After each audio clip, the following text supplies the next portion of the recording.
I paid $14,000 to fly my family to my graduation. They went to Greece instead. You're not even a real doctor, my uncle? So I sent them the degree with the invoice. 3 hours later, my mom was calling nonstop, but I had already done something they didn't expect. You're not a real doctor, my uncle wrote in the comments just that. No congrats, no emojis. No, well done, just those 5 words under. The photo I posted from the ceremony, my robe was still wrinkled. My hair looked like I'd fought wind and lost, but I never felt prouder. Not when I got accepted, not when I passed boards, not even when I delivered my first diagnosis without a supervisor over my shoulder. That photo was the moment I let myself exhale. I'd made it and they spat on it. It started with the tickets I spent. $14,000, yes, for zeros flying them in. Business class because mom's back. Couldn't handle coach and dad deserves some comfort after everything he'd done. For me, I didn't argue, I just paid even. Printed their itineraries on nice paper and tucked them into gift envelopes. Your flight leaves the 4th, I told them. Commencement is the 6th, dinner's on me. After don't be late, they're reading my naming early. Mom clapped, Dean nodded Emma. My sister asked if she could bring her boyfriend. I said yes, they never got on the plane. 3 hours before their flight, I got a text from Emma. We're not going to make it, something came up, I'll explain later. Love you, that was it. I spent my graduation scanning every face in the crowd except the one I wanted to see. I kept glancing at the reserved row empty. I had to keep smiling for the cameras. Shook hands, got my diploma, took the group shot alone. It wasn't until I checked Facebook that I realized what came up actually meant there they were. Mom, Dad, and Emma standing in front of a white chapel on a cliff, turquoise water, stretching behind them like a postcard. The caption read, "Dreams come true and Santorini family time is the best time." No mention of me. No apology, just champagne flutes, sun hats, and comments from relatives like so deserved Greece. Looks good on you, girl. Where's Dr. Nephew? Then my uncle chimed in. He's not a real doctor, that comment. That's what broke me. Not the missed flight, not the money, not the empty seat at graduation, those 5 words, because I paid for every single thing and they treated me like I was optional. So I did the one thing they didn't expect. I sent them a high-res scan of the diploma and right underneath it, I attached a copy of the flight, invoice labeled paid in full. Then I turned off my phone. 3 hours later, my mom was calling nonstop, but by then I had already done something worse. I didn't block her, not yet. I wanted to see how long it would take before she said what she really meant. The first voicemail was, "All fake tears, sweetheart. We didn't think you'd mind. It was a once-in-a-lifetime opportunity, and you've always been so independent." The second was sharper.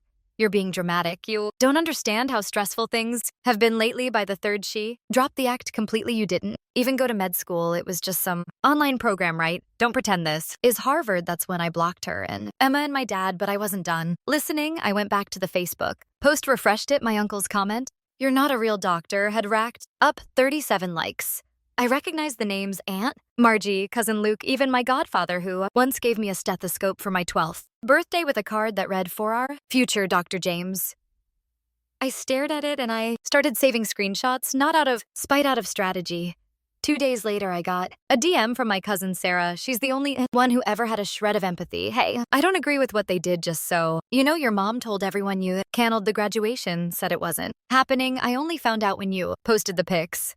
Oh, so now I was the villain. I asked her one thing, just one. Did they really say that Sarah didn't respond in words? She sent me a screenshot of the family group chat. My mom, well, Jay's made it clear we weren't invited, said it would be awkward and that he'd rather celebrate with his real friends than my dad let him sulk. Greece is better than sitting through another lecture about his doctor stuff.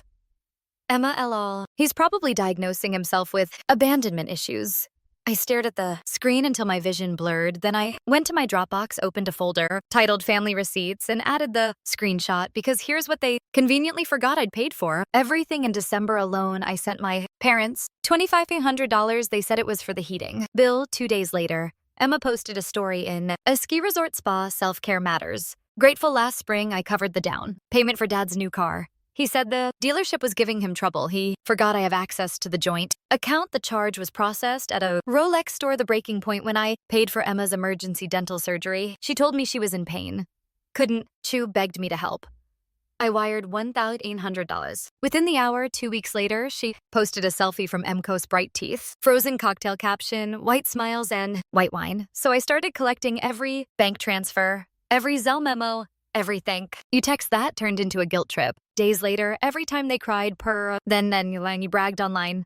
I kept thinking, maybe I'm the crazy one, but then I found something that killed that thought forever. It was an accident. I was cleaning out my old laptop, the one I used during rotations, and found a backup file labeled Grad 2024. I clicked it. Expecting old flashcards, instead I found audio recordings. You see, I'd recorded some of my calls with my parents while I was studying, not on purpose. I used a call recorder app to track my study sessions and sometimes forgot to turn it off. One file stood out. It was dated March 3rd, the day I bought their graduation tickets. I hit play.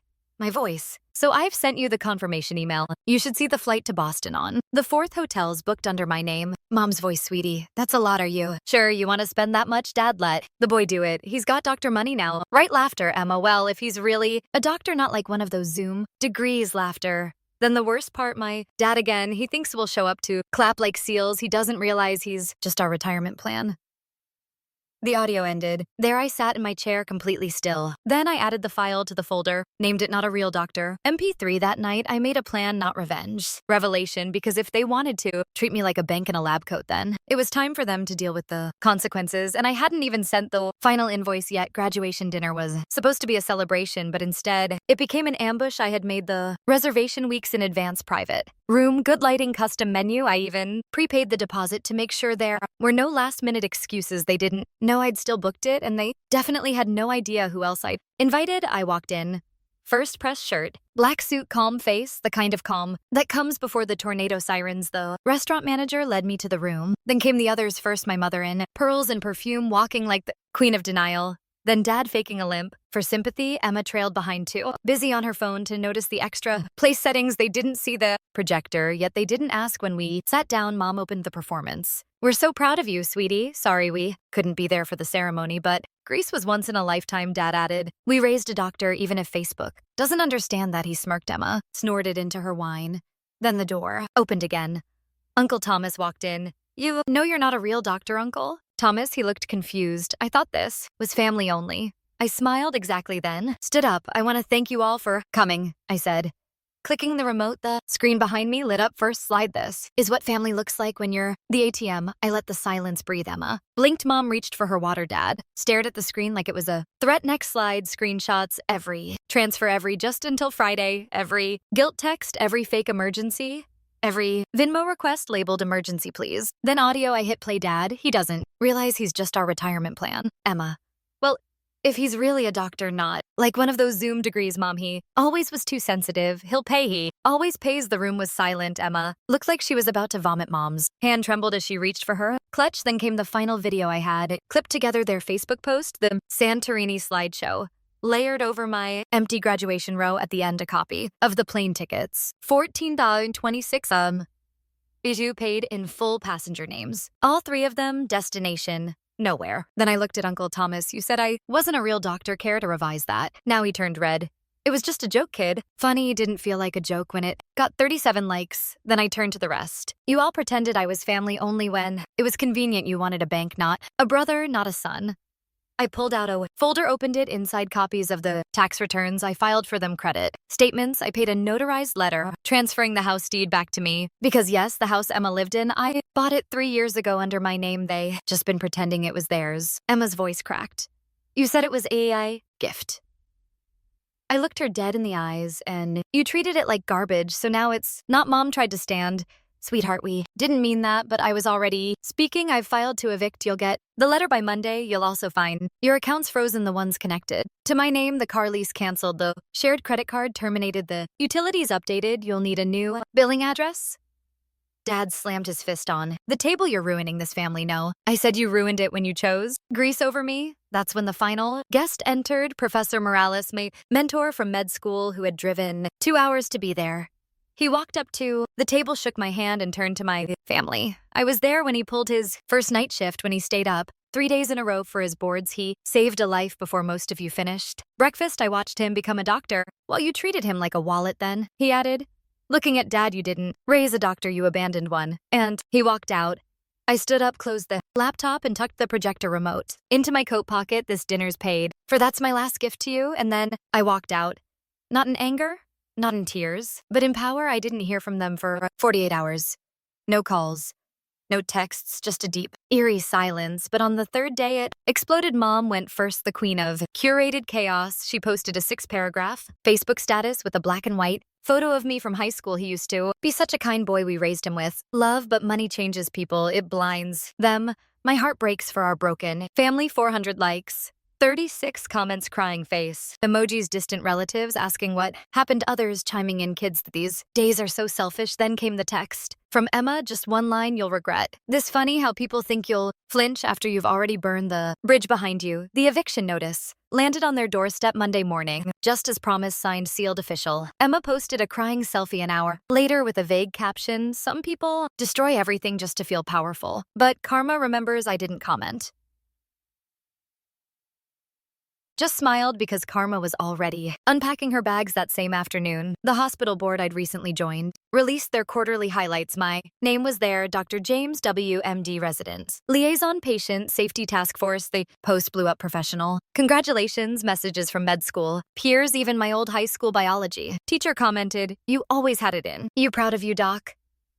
The best part, my family was tagged in the original post, publicly by accident or by design, who knows, but now their timeline was flooded with praise people they lied to now, praising the very not a real doctor they'd humiliated, and then came the invoice, no, not just the symbolic one. Emailed after graduation, I mean the real one. I hired a lawyer, had him calculate, down to the cent, the money I'd given them in the past 4 years, loans, gifts, emergencies, unpaid credit cards. It totaled $62,387.19. I attached it to an official demand letter, not for repayment. I didn't want a dime, but for closure. The message was simple. This is what it cost me to be your family. You won't get another cent. Emma posted a story 5 minutes after it arrived. Imagine keeping receipts for love. I replied, for the first and last time. Imagine selling love like it's an Airbnb rental in Santorini. She blocked me. But it didn't end there. The story began to spread, not because I told it, but because they couldn't stop spinning it. They told neighbors I'd turned into a monster, that I was unstable, that the doctor thing went to his head. So I responded, not with rage, with evidence. Created a private blog, just one post, titled The Price of Family and Autopsy. I laid it all out, the fake emergencies, the graduation betrayals, screenshots, audio, bank transfers, even the picture of them on the Santorini cliffs, smiling like they hadn't missed the biggest moment of my life. I didn't name them. Didn't insult them. I simply told the truth, and I ended it with this: if this makes me heartless, so be it. If setting boundaries is betrayal, so be it. If being used and finally saying enough makes me the villain, then I hope I make a great one. I didn't post it publicly, but someone did. It got shared, and suddenly people started messaging me, strangers, classmates, even reporters. A podcast invited me to talk about toxic family dynamics. A wellness blog reposted my story under the headline, when saying no is the bravest thing a doctor can do. Then a local paper reached out for an interview, headline from abandoned graduate to medical advocate, one doctor's story. And guess what? They printed it front page with a picture of me holding my degree, standing beside an empty row of reserved chairs. The photo went viral. 3 days later, I got a call from dad. Block number. I answered out of curiosity. He didn't say hello, just you. Made your point happy now. I didn't respond. He kept going, your mother's not eating. Emma's a mess. You humiliated us. Then the real reason: people at the golf club are asking questions, and there it was, not guilt, not love, reputation. So ended the call with a single sentence: don't worry, Dad, you'll always have Santorini. Then I hung up. A week later, moved not just to a new apartment, to a new life. I bought a townhouse under a different name, no forwarding address, new phone number. But before I disappeared for good, I left one last thing in their mailbox: a framed copy of my degree. Below it, a sticky note: real doctor, real Donnie. Never looked back. 6 months later, changed my name, not legally, not on paper, but everywhere else that mattered. New phone plan, new email, new delivery address, all tied to a new alias. To the people who mattered, I was Dr. James Wells. To the rest, I was nobody, and it was perfect. The townhouse I bought, quiet too. Stories, hardwood floors, a Japanese maple in the backyard that turned blood red in October. The kind of peace you don't appreciate until you've spent 29 years drowning in obligation. I didn't decorate much. Minimalist, clean, no family portraits, no nostalgia, just frame, degrees, medical textbooks, and a coffee maker. I loved more than half my bloodline. My days became sacred. Wake up, run 5 miles, work, patience, healing. People who said thank you in minute, come home. Silence. Peace. No calls. Begging for money. No text saying can. We just talk. No threats hidden behind. Emojis, no guilt package, and holiday. Cards, just me alive, untouched, but the past has a funny way of knocking even. When you've slammed the door shut, it was a Tuesday when the email came anonymous. Sender's subject line, you might want to see this, attached a screenshot of a GoFundMe page created by Emma title. Help our family heal from the past. The photo was an old one. All of us at a barbecue back when I was still naive. Enough to think they loved me, for me though. Description said I'd abandoned them, that I used money as a weapon that I'd hacked into family accounts and left them homeless. They were asking for $50,000.